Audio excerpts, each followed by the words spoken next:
Hello, bienvenue dans ce nouvel épisode de podcast. Et je ne suis pas accompagnée de mon fidèle carnet parce que si tu as écouté l'épisode précédent, tu le sais, je l'ai terminé. Donc me voilà avec une vieille feuille, mais ça va faire l'affaire. Le tout est que tout soit écrit, enfin tout, que le principal soit écrit pour que je ne puisse pas oublier de te dire les éléments que je veux absolument te dire. Donc ça sera comme ça, mais vivement Noël quand même. Parce que j'ai demandé un beau carnet, des beaux stylos, parce que j'aime bien écrire, j'aime bien quand, voilà, passer par l'écrit. Je sais pas si toi t'es pareil, mais j'aime bien ça. Parenthèse fermée, j'espère que tu vas bien. En tout cas, je suis trop contente de te retrouver pour cet épisode spécial parce que on va aller droit au but. On ne veut pas faire de théorie ici, mais on va aller directement vers des actions que tu dois faire dès maintenant pour pouvoir créer ton univers visuel. Parce que tu le sais, si tu me suis assidûment, l'univers visuel, ce n'est pas le point de départ de ton personal branding, même si on a toujours tendance à le croire. Et quand on veut justement commencer à poster sur les réseaux, on va d'abord travailler son identité visuelle, alors que finalement, c'est quelque chose qui doit arriver en second temps, après. Je t'explique. Le personal branding se base sur toi, sur ce que tu as apporté au monde, et ton image va venir renforcer le message de base. Tu m'as compris, si tu ne travailles pas le message de base, si tu ne travailles pas ton positionnement, ta cible, ce que tu veux montrer en avant, ton univers visuel ne va pas forcément correspondre et tu perdras du temps. Alors que le but, c'est justement que ton univers visuel renforce ce message. Et aujourd'hui, tu es la bienvenue pour pouvoir faire 3 exercices que je donne à mes clientes afin qu'elles puissent, elles aussi, trouver l'univers visuel qui leur corresponde le mieux. Voilà les 3 exercices que je vais te donner. Ensuite, comme d'habitude, je te donnerai le plus de valeur possible afin que tu puisses mettre en place tout ça très rapidement. En tout cas là, je te garantis qu'en moins de 20 minutes, vers sans doute même un peu moins, tu auras tous les exercices, ce qu'il faut faire, pourquoi tu dois les faire. Et bien sûr, ça va te permettre de transformer complètement ton feed Instagram. Donc, que tu sois au début et que tu aies besoin de créer tout ton univers visuel, ou alors que tu l'as déjà créé, mais que tu sens que ton personal branding n'est pas forcément aligné avec, il y a des choses qui ne résonnent pas assez, tu as envie de changer les choses, tu as envie de revoir tout, eh bien tu es au bon endroit et c'est parti. Le premier exercice, tu l'auras compris, ça va être justement de chercher exactement ta personnalité. Pour ce premier exercice, tu me prends une feuille, un crayon ou ton ordinateur, quoi que tu utilises pour écrire, et je veux que tu notes... Excuse-moi, je perds ma voix. Première fois que ça m'arrive. Je veux que tu notes, on reprend, ta personnalité, tes valeurs. C'est-à-dire, comment est-ce que toi, tu te décris? Quels sont les traits de caractère qui ressortent le plus chez toi? Quelles sont les valeurs qui te semblent importantes, indispensables? Et je vais te demander de réduire cette liste à 5 valeurs maximum parce que tu t'en doutes, on en a plein. Tu trouveras sur internet, tu mets liste valeurs humaines et tu verras qu'il y a des listes où il y en a une cinquantaine, voire plus, et évidemment que tu vas te retrouver dans plusieurs. Mais je veux que cette liste, tu l'affines à 5 parce que tu verras que certaines, dans ton esprit, se recoupent et que tu peux en utiliser une qui veut dire plusieurs choses et en fait, tu verras que c'est pour ça que ce sont elles qui résonnent le plus en toi. Donc, tu as tes valeurs, tu as tes traits de caractère et je vais te donner un conseil que je donne exclusivement à mes clientes normalement, mais n'hésite pas à demander à ton entourage. On mésestime, je crois que c'est comme ça qu'on dit, on n'estime pas assez le pouvoir de son entourage. En général, on se connaît, évidemment, on se côtoie tous les jours, on est en nous, mais je veux dire qu'en général, il y a des choses qui ressortent de nous que notre entourage peut nous apporter, et ça, c'est hyper précieux parce que ce sont les gens qui nous connaissent le plus, et peut-être que de leur point de vue, il y a des choses qui sortent davantage de toi, des choses que tu ne penses pas être au sommet, ou en tout cas pas dans les choses principales, alors que finalement, dans tes proches, c'est ça qui ressort de chez toi le plus. En tout cas, c'est ça, qu'ils accrochent le plus d'importance. En tout cas, quand ils pensent à toi, c'est ça qui ressort en premier. Donc, je te conseille de faire ce travail sur toi. Tu prends le temps de réfléchir à tout ça, de choisir tes valeurs, et enfin, tu demandes à ton entourage de bien vouloir rajouter des éléments. C'est toujours sympa comme moment, et en plus, je suis sûre que ça va rajouter des éléments auxquels tu ne pensais pas. Et finalement, ça aide toujours d'avoir ce point de vue extérieur. J'en vérifie que j'ai rien oublié. Et bien sûr, oui, évidemment, la troisième chose à faire, c'est qu'est-ce que tu veux que les gens ressentent? Quelle énergie tu veux transmettre? Ça va être ton message numéro 1. Qu'est-ce que tu veux que les gens ressentent quand ils viennent sur ton compte? Est-ce que tu veux qu'ils trouvent beaucoup de fun? Est-ce que tu veux qu'ils trouvent de la douceur, de l'apaisement? Est-ce que tu veux qu'elles soient en mode, ou elles soient en mode girl power, boy boss, vraiment à fond? Vraiment, réfléchis à ton client. Qu'est-ce que tu veux lui faire ressentir? Et il faut que ça aille dans le sens de qu'est-ce que tu apportes.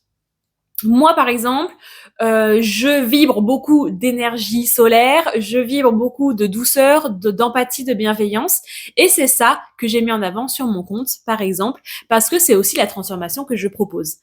Un univers hyper sympathique dans lequel on se sent bien, à l'aise, et où on ne se sent pas jugé. Voilà, pour la faire courte. Encore une fois, je prends mon exemple parce que, évidemment, que c'est le plus simple pour moi de te parler de ce que je fais, et là au moins je peux t'en parler en toute à mes consciences, puisque ça vient de moi et je ne l'invente pas. Deuxième conseil, une fois que tu as fait tout ça, normalement là tu as un super portrait de toi. Ce portrait-là, tu vas essayer de le traduire en images, et là, le meilleur conseil que je peux te donner, c'est de foncer tout de suite sur Pinterest. Si tu n'as pas Pinterest, télécharge-le, c'est une merveille, c'est-à-dire que tu peux t'en inspirer, il y a plein d'images, c'est hyper facile d'utilisation, c'est gratuit, bref, fais-toi plaisir. Donc, tu ouvres Pinterest, et là, tu tapes des choses comme feed Instagram, paysages, réseaux sociaux, des choses comme ça qui résonnent autour de ton univers. Par exemple, si tu es naturopathe, tu peux mettre naturopathie. Et tu vas créer un tableau, donc c'est-à-dire que tu vas en gros enregistrer dans ton espace ce que tu aimes. Et tu vas choisir et tu vas mettre dans ce tableau tout ce que tu aimes. Dès qu'il y a une image que tu trouves belle, qui t'attire, qui résonne en toi, tu la mets. Ça peut être des textures, ça peut être des produits, ça peut être des couleurs, ça peut être tout ce genre de choses. Donc tu n'hésites pas et tu en stockes plein, fais-toi plaisir. Tu peux passer une bonne vingtaine de minutes à faire ça, et tu verras que logiquement, si ça résonne pour toi, c'est qu'il y a de toi dans ce que tu aimes. C'est pas pour rien qu'on dit ça. Petit tip supplémentaire que je réserve aussi normalement à mes clientes, mais que je te donne en exclusivité dans ce podcast, donc tu fais bien d'être là pour l'écouter. Va sur le compte de tes Instagrammeuses préférées, ou en tout cas influenceuses / entrepreneurs préférées sur Instagram, et tu vas t'arrêter sur les posts que tu préfères. Donc maintenant, à partir de là tout de suite, dès que tu vas liker un post de quelqu'un que tu aimes bien, au lieu de juste le liker et de swiper, tu vas te dire pourquoi je me suis arrêtée, pourquoi j'ai aimé ce post. Là aussi, ça en dira beaucoup sur toi, tes goûts. Si ça t'attire, ça attirera ta cible, puisque tu veux vibrer ce que elles veulent vibrer, et tu rentres, comme je te l'ai déjà dit, dans le cercle vertueux de je vibre ce que je veux attirer, et si je l'attire, c'est que c'est une personne avec qui je vais me sentir à l'aise pour travailler et qui va elle aussi naturellement vouloir travailler avec moi. Est-ce que c'est bien compris? Donc, exercice 1, tu as travaillé sur toi. Exercice 2, tu as repéré les choses qui vibrent en toi, que tu aimes, qui résonnent. Et enfin, troisième exercice, une fois que tu as fait tout ça, tu vas t'en servir pour traduire ça en message. Je m'explique plus profondément. Tu sais, par exemple, que tu veux résonner de la douceur. Tu sais que tu aimes bien telle couleur, tel univers. Eh bien, tu vas regarder, est-ce que c'est compatible? Est-ce que ça vibre l'énergie que je veux transmettre? Et tu vas voir que naturellement, tu vas d'abord éliminer des couleurs que tu ne veux pas, des polices que tu ne veux pas. Tu vas éliminer des images, des illustrations que tu ne veux pas. Et mine de rien, on sous-estime, encore une fois, ça me fait penser que tout à l'heure j'ai dit mésestime, mais alors que sous-estime c'est le mot. Bref, passons. Donc, que tu verras que en général, on sous-estime le fait de se dire: «Ah mais ça j'aime pas». Oui, mais en fait, de dire que ça tu n'aimes pas, ça élimine des choses et donc ça te conduit naturellement vers ce que toi tu veux renvoyer. Tu peux aussi chercher sur internet, tu verras qu'il y a plein de tableaux, plein de choses comme ça qui vont te dire en général les couleurs, elles invitent à quoi, quelles sont les valeurs qui s'y rattachent, quelles sont l'énergie qui s'y rattache. Je te le fais tout simplement. Par exemple, le vert, c'est la nature, c'est l'apaisement, c'est le bien-être. Voilà, par exemple. Donc ça aussi, ça peut te donner des indices. Et le travail précédemment que tu as fait dans l'exercice 2, ça va énormément t'aider à aligner tout ça dans ton exercice 3. Donc, avec ces 3 exercices, tu vas te connaître, tu vas savoir qu'est-ce que tu aimes et comment, du coup, transformer ce que je suis en ce que je veux montrer grâce aux couleurs, grâce aux illustrations que je vais choisir.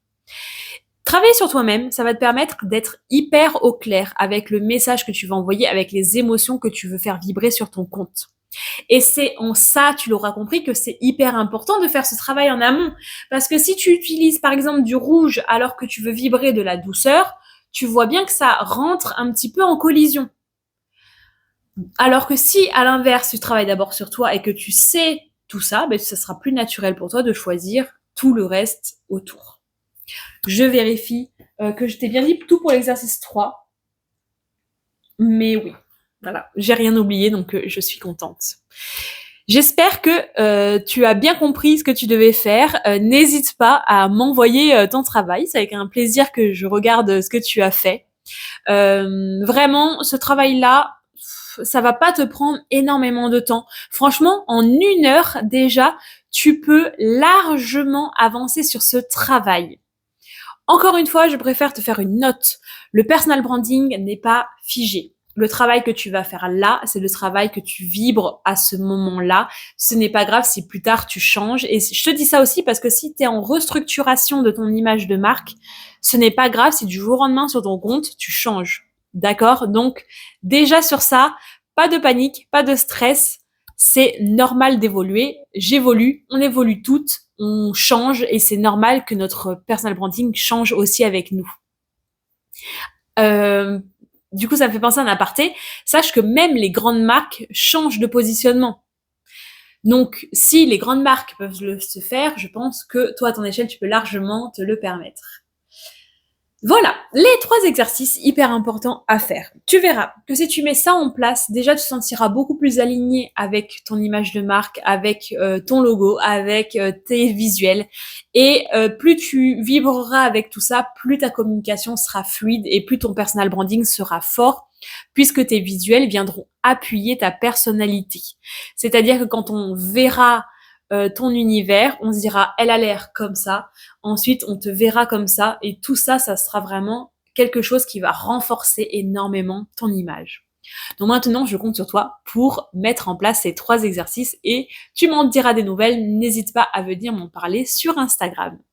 En tout cas, sache que ça, ce sont des choses que je travaille dans mon accompagnement. Donc, si tu veux aller encore plus loin, si tu veux avoir quelqu'un, donc moi, qui t'accompagne et qui creuse encore plus avec toi, parce que les exercices que je propose sont beaucoup plus longs que ceux-là. Là, c'est vraiment une grande base qui t'aidera indéniablement. Mais si tu sens que tu as besoin de creuser davantage, de travailler sur vraiment toute ta communication, sur tes stratégies de contenu, sur qu'est-ce que tu dois publier, quand, comment communiquer, comment attirer de nouveaux clients, n'hésite pas à rejoindre mon accompagnement. Tu sais l'offre se termine le 16 novembre, donc ce dimanche-là, au moment où je sors cet épisode de podcast. Donc n'hésite pas à candidater, je te remets le lien si ça t'intéresse, parce que cette offre, elle ne reviendra plus jamais, c'est-à-dire que je suis en train de tout refonder, donc si tu veux avoir accès à cette offre avec toutes mes connaissances dès maintenant à ce prix-là de lancement, c'est vraiment la seule occasion pour toi de rejoindre et je serais ravie de travailler à tes côtés pour t'aider justement à t'aider pour ton image de marque et te permettre d'atteindre enfin le niveau de l'entrepreneur que tu veux avoir, c'est-à-dire que tu incarnes pleinement l'entrepreneur que tu ambitionnes de devenir. C'est vraiment mon rôle, je suis là pour ça, pour t'aider à atteindre cela et que ta communication s'en ressente et que tu te sentes à l'aise sur les réseaux sociaux. Donc si ça t'intéresse, n'hésite pas à candidater. Sinon, désolé, mais cette offre se termine dimanche et tu ne la retrouveras pas sous cette forme. En tout cas, voilà, elle va amener à être modifiée. Donc vraiment là, c'est ta chance de pouvoir préparer ton année 2026 vraiment en folie avec une image de marque qui convertit enfin pour que tu puisses avoir l'image que tu mérites et qui, bien sûr, attire des clientes pour que tu puisses booster ton business et enfin avoir le chiffre d'affaires que tu mérites. Donc si tu veux candidater, n'hésite pas. En tout cas, moi, l'épisode s'arrête ici et j'ai été trop contente, comme d'habitude, de t'apporter autant de valeur, de t'aider dans ta communication, dans ton image de marque. N'hésite pas à me dire encore une fois si tu as fait les exercices, s'ils t'ont aidé et si tu as des questions, n'hésite pas. En tout cas, moi, je te retrouve comme d'habitude jeudi prochain pour un nouvel épisode. Encore merci à toi et je te souhaite une bonne fin de journée. Salut!